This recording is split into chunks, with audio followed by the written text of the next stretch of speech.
নাগরিকের তার ধর্মচারণের যেমন পূর্ণ স্বাধীনতা আছে, ধর্মীয় সম্পত্তি কিভাবে রক্ষণাবেক্ষণ করবে তার জন্য আইন আছে, এবং তার সূত্রটা আর্টিকেল 26-এ দেওয়া আছে। আমি যদি ভুল বলি, আমার আইনজীবী আছেন এখানে, তা আমাকে ধরিয়ে। কিন্তু আমরা যারা দীর্ঘকাল ধরে একসাথে বসবাস করে আসিছি, জাত ধর্ম বর্ণ নির্বিশেষে একে অপরের বিপদে ঝাঁপিয়ে পড়েছি, একে অপরের পাশে দাঁড়িয়েছি, বিভিন্ন সময়ে সুখে দুঃখে আমরা শেয়ার করে নিয়েছি। কিছু রাজনৈতিক কারবারিরা রাজনৈতিক ক্ষমতা চরিতার্থের জন্য, রাজনৈতিক ক্ষমতা হাসিলের জন্য, কেউ ক্ষমতায় টিকে থাকার জন্য, তো কেউ ক্ষমতায় আপনার ক্ষমতায় আসার জন্য আমাদের মধ্যে ধর্মীয় বিভাজন লাগানোর চেষ্টা করছে। সেইগুলোকে আমাদের চিহ্নিত করতে হবে, তাদের বিরুদ্ধে জাত ধর্ম বর্ণ নির্বিশেষে ঐক্যবদ্ধ হয়ে প্রতিবাদ আছে। কিন্তু মিসগাইড করা হচ্ছে হিন্দু মুসলমানের মধ্যে বিভেদ তৈরি করার জন্য। কি বলছে? মুসলমানদের ওয়াকাফ আইন আছে, আমরা হিন্দু, আমাদের কিছু নাই, সুতরাং ওয়াকাফ আইন তুলে দেওয়া হোক। আরে হাওড়া বলছে কি শিয়ালদা বলছে, বললে তো হবে না, দেখে নিতে হবে তো। শুভেন্দু অধিকারীরা তাদের রাজনৈতিক ফায়দা নেওয়ার জন্য তো এই মিথ্যাচার করে যাবে চাইছে। আমি তো একদম আকাশ থেকে পড়ে যাবার কথা বলেছেন, আয়াম তো অবাক, সেই রকম হয়ে গেছিলাম আমি। মোদি মুসলমানদের ভালো চাইছে, বিজেপি মুসলমানদের ভালো চাইছে। যে বিজেপি গরিব হিন্দুদের ভালো চাই না, সে বিজেপি আবার মুসলমানদের ভালো চাই না।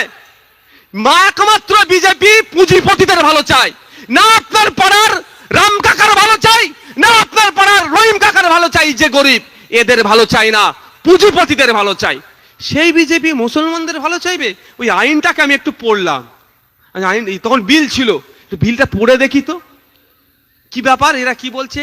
এমনি কিন্তু আমি খুব এই দিক থেকে বেশি পড়া ভালো লাগে না আমাকে, ফাঁকিবাজির দিকে আমি একটা উস্তাদ। একটু পড়লাম, পড়ে দেখলাম তো ভয়ঙ্কর ব্যাপার, পুরো হাতির খাওয়ার দাঁত আর দেখানোর দাঁতের মতো হয়ে গিয়েছে।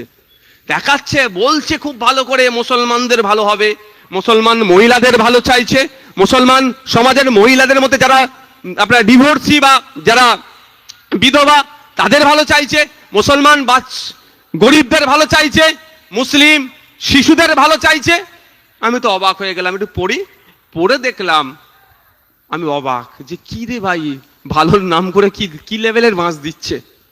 প্রথম থেকে একটু কয়েকটা পয়েন্ট আজকে বলবো, বলে বক্তব্য শেষ করব। প্রথম পয়েন্ট হচ্ছে, এতদিন পর্যন্ত ওয়াকাফের যে আইন ছিল প্রিন্সিপাল অ্যাক্ট 1995, ওটাকে আমরা প্রিন্সিপাল অ্যাক্ট হিসাবে ধরে চলি। ওই আইনের মধ্যে বলা ছিল ওয়াকাফ সম্পত্তি নিয়ে কেউ দুর্নীতি করলে তার 2 বছর পর্যন্ত জেল হবে। মোদি এসে মুসলমানদের ভালো চাইলো, ওয়াকাফ সম্পত্তি নাকি রক্ষা করতে চাইলো, সেই শাস্তির মেয়াদটা 1.5 বছর কমিয়ে দিয়ে দাঁড় করিয়ে দিল। এটা মুসলমানদের ভালো হলো? মোদি যদি বলতো যে মুসলমানদের ওয়াকাফ সম্পত্তির দিকে কেউ নজর দেবে না, যে নজর দেবে, যে ওয়াকাফ সম্পত্তি নিয়ে যদি কেউ দুর্নীতি করে তাকে 2 বছর জেল ছিল, সেটা বাড়িয়ে কিন্তু 12 বছর জেল করে দেব, তাহলে বলতাম মুসলমানদের কিছুটা হলে হয়তো ভালো করছে। সেটা কিন্তু করেনি। আপনারা জানেন ওয়াকফ সম্পত্তি একাধিক ধরনের আছে, আমি 2টো টাইপ বলি, একটা ওয়াকফে আওলাদ, ওয়াকফে লিল্লাহ। ওয়াকফে আওলাদটা যে বংশ পরম্পরায় আপনার ছেলে তার ছেলে তার ছেলে ওর থেকে যাতে ফায়দা নিতে পারে। আর ওয়াকফ সম্পত্তি 2 রকম ভাবে ম্যানেজমেন্ট হয়, একটা ডাইরেক্ট বোর্ড করে, আর একটা মোতোয়াল্লিদের মাধ্যমে।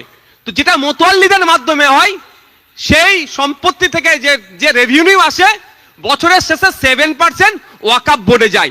সারা ভারতবর্ষে 32টা ওয়াকফ বোর্ড আছে।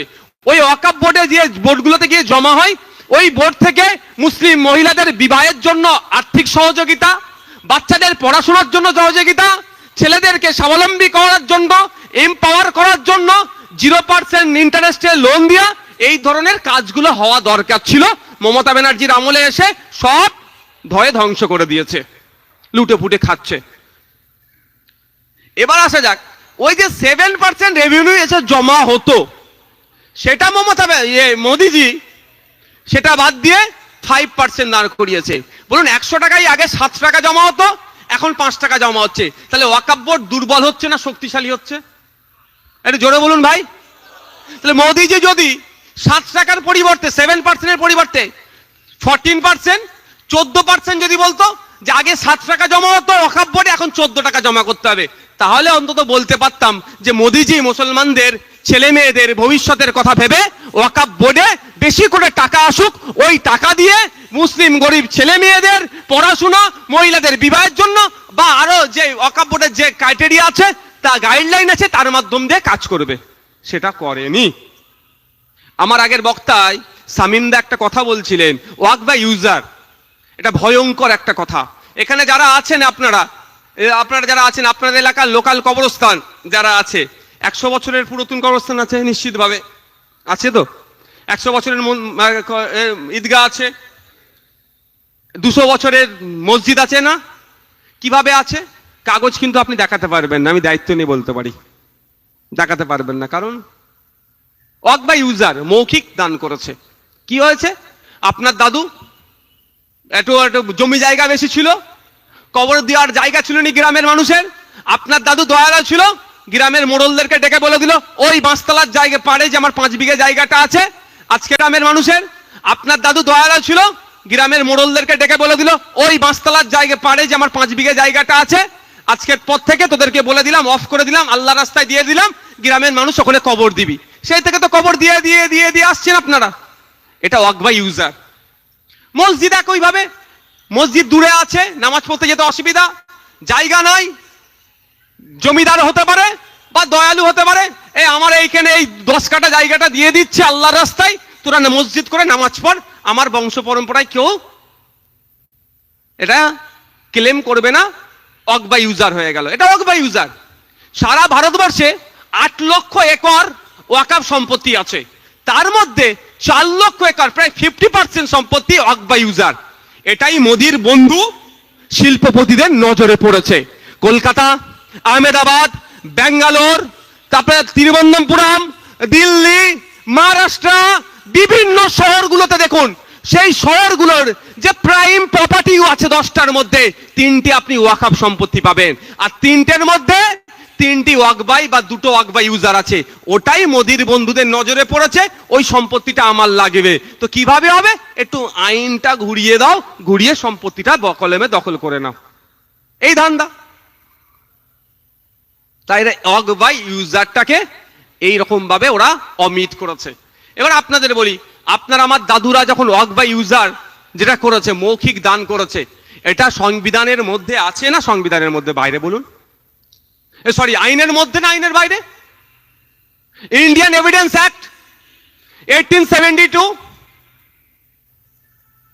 ওখানে দেখুন, আমি কয়েকটা আপনার আমি উদাহরণ দেবো, সব কটা ধর ভাই, ছোট্ট মাথা, সবটা সম্ভব হয় না মুখস্থ রাখা। আমি আপনাদেরকে Indian evidence act 1872, Indian contract act 1872, transfer of property act 1882। আমি মুসলিম পার্সোনাল লয়ের কথা যাচ্ছি না, ধর্মীয় আইনে প্রযোজ্য আছে সেইটা তো আমি দূরে রাখছি, ধর্মীয় আইনটা মুসলিম পার্সোনাল লটাও সংবিধান দ্বারা স্বীকৃত, তাও আমি ওটাকে দূরে রেখে বলছি, যেটা কমন যে আইন আছে সেই আইন দ্বারাও আপনার আমার পূর্বপুরুষেরা যে সম্পত্তিটা ওয়াকফ বা ইউজারটা মৌখিক দান করে গিয়েছে সেটা বৈধ। আর মোদি এসে এই ওয়াকফ বা ইউজারটাকে বাতিল করে দিচ্ছে। বাতিল করলে কি হবে? 50% যে সারা ভারতবর্ষে ওয়াকফ সম্পত্তি আছে সেগুলো